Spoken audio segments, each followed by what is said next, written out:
It was a hot summer morning when the detectives of Cumberland County would receive a call about a smoking pile of debris. 911, what's the emergency, please? The call would come from a person passing by a farm located in a rural area of New Jersey. But it wasn't just any ordinary call. This person was calling to report a crime that would make a saint fall to his knees. After hours of investigating the case, one thing was certain. They were searching for a monster, someone who makes the fictional characters from the movies manifest into reality.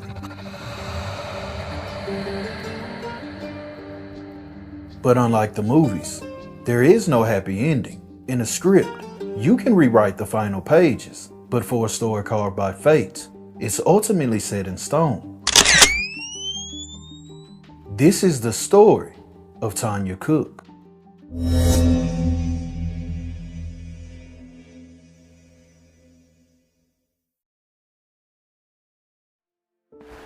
May 7th, 1986.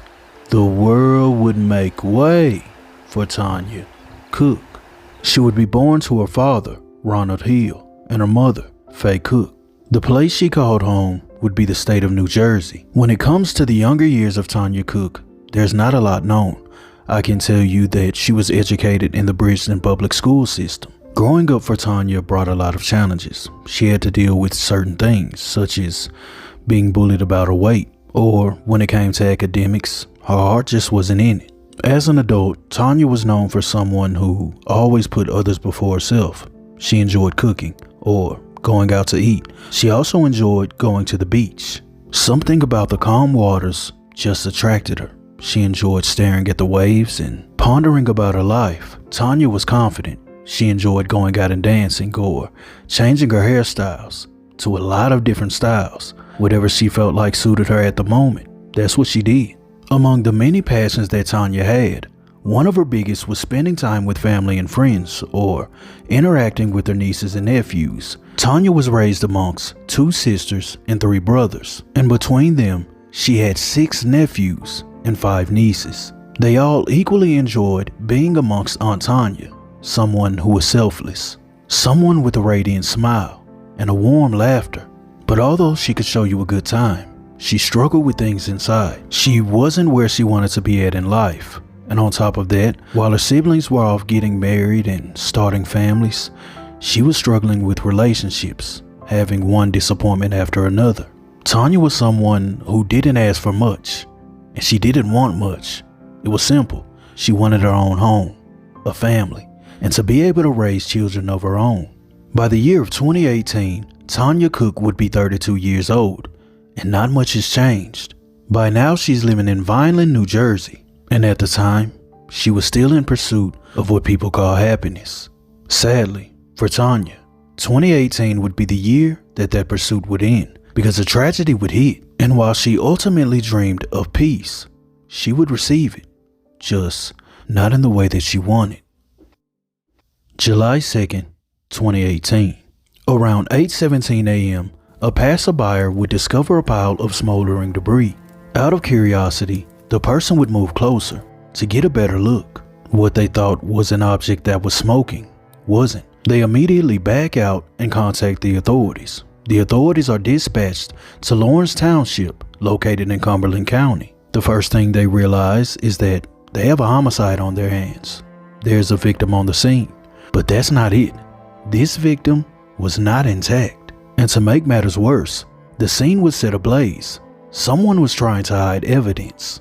So one by one, they collect the pieces scattered throughout the field. They then take the victim to the medical examiner's office for a full autopsy. When conducted, they would find out more about what happened. They knew that the person had been in that field for at least 36 hours. They knew that the COD was trauma to the head region. They were able to collect DNA from underneath the fingernails, and other various markings would suggest that whoever it was fought into the very end. The victim would be formally identified as 32-year-old Tanya Cook, but with little to no evidence, the authorities would be forced to turn to the public in hopes of generating leads. Police need the public's help solving a woman's murder in Cumberland County, New Jersey. 32-year-old Tanya Cook of Vineland was found dead Monday morning in Lawrence Township. Chopper 3 was over the area of Banks and Loomistown roads where a passerby made the discovery. Officials say Cook had ties throughout Cumberland County. Anyone with information is asked to contact the police. The authorities would eventually announce a $1,000 reward for any information that leads to the capture of the culprit. A few would call in with tips, but none of them panned out. Most people would think they collected DNA from underneath the fingernails, so what's the holdup? Well, the truth is that this isn't TV. In television shows, they get the DNA back expeditiously, but in real life, this process can take weeks, even up to months. But luckily for the authorities, when re-examining the evidence, they would find something very important. Underneath the victim was a partially burned cardboard box, but on this partially burned piece was the logo of a moving company, and on top of that, there was a number. So out of curiosity, the authorities would go to the moving company. They would give that company the number on the box, and they would ask, "Is this traceable?" And come to find out, it was. They would tell the detectives that that box was delivered to Dennis Parrish, who stayed in the 800 block of West Arbor Avenue. The authorities would then go to that address and attempt to locate the resident, but no one's home. But although no one was home, no one needed to be. They were armed with a search warrant. Inside of the home, they found trash bags, matchsticks, a recent receipt from Home Depot from where they purchased a pair of gloves. They also found a 20-foot rope and an accelerant.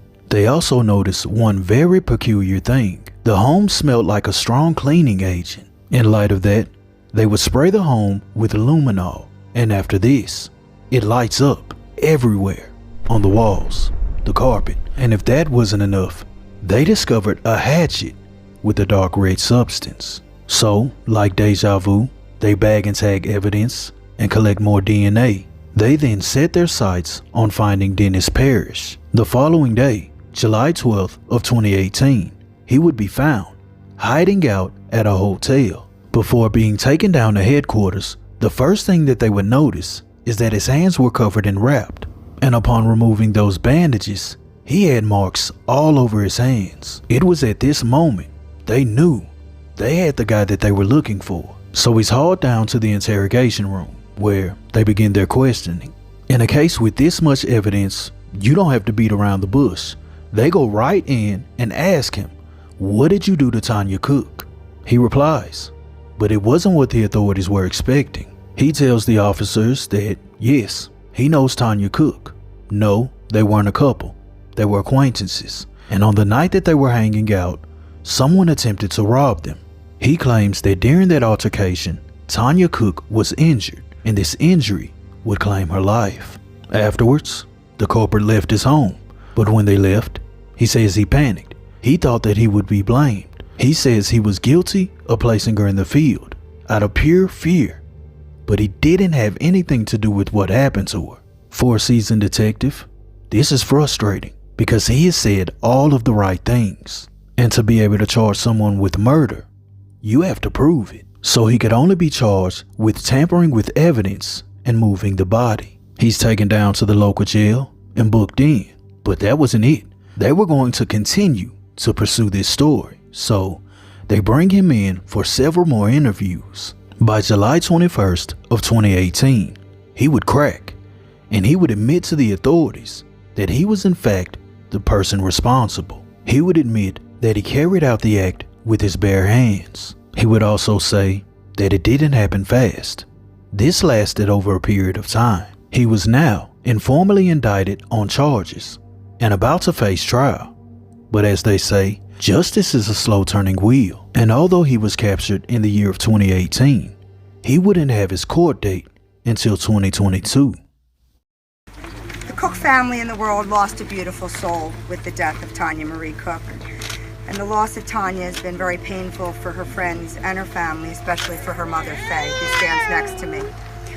As a mother, Faye has felt the kind of pain that no mother should ever have to feel, and Faye doesn't want any other mother to ever have to experience the pain that she is feeling currently. On our way here tonight, the Cook family received bittersweet news when it learned that law enforcement arrested a suspect. Amen. Yes. Amen.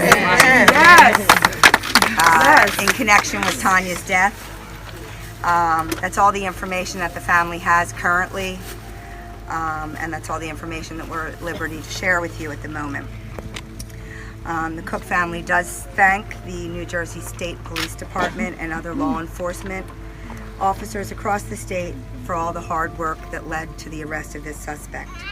After years of patiently waiting for the trial to begin, it was finally taking off. Like normal, the prosecution would get up and lay out their theory, and then it's time for the defense team. And when they got up to say their say, they were now saying that the confession that Dennis Parrish gave was forced, that he said these things under duress, and that he was completely broken, so it shouldn't be admissible. The defense would tell the tale of how someone else claimed the life of Tanya. They would once again explain the robbery scenario, but this time it's changed. In fact, it's now changed to match the evidence. Dennis Parrish now alleges that on that night, Tanya Cook and a few of her friends came over to his home. He claims that they were there to burglarize the place. During this time, he gets in a physical altercation with Tanya, which explains why the DNA was underneath the fingernails. While tussling with Tanya, he says that one of the other assailants would knock him unconscious. It's at this time that Tanya Cook and the people she was with began arguing. One of those people then struck Tanya in the head region. Once they realized that she was unresponsive and wasn't getting back up, they dragged her down to the basement. They then left the home. Dennis Parrish claims that he then wakes up some period of time later, and when he comes to, he notices that Tanya Cook is in fact in his basement. He then decided to transport her to a new location. During the autopsy, it would reveal that Tanya Cook had drugs and alcohol in her system, so the defense was claiming that she was there to get money to feed her habit. In all honesty, the defense was quite laughable, because the evidence suggested otherwise. The prosecution was able to recover text messages from Dennis and Tanya. Turns out that on July 24th of 2018, Dennis Parrish had messaged Tanya Cook on Facebook Messenger. He had told her that he wanted to get together, and Tanya agrees. Dennis initially wanted Tanya to come over to his place, but she wanted him to come over to hers, and he replied to her, "You're too far.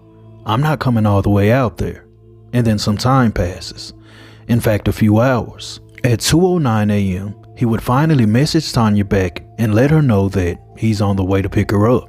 He also states in these messages that he wanted to do what grown folks do. She then replies, "Okay." By 7:41 a.m. of July 24th of 2018, the contact between Dennis and Tanya would cease. It's at this time that the prosecution believes this is when Dennis carried out the act. He began to get physical. At the moment in time, he's enraged, and one of those strikes was a little too hard. He had gone too far, and once he realized that she wasn't responsive and wasn't waking back up, he grabs a hatchet. It has now gone from being enraged to panicking. What's he gonna do now?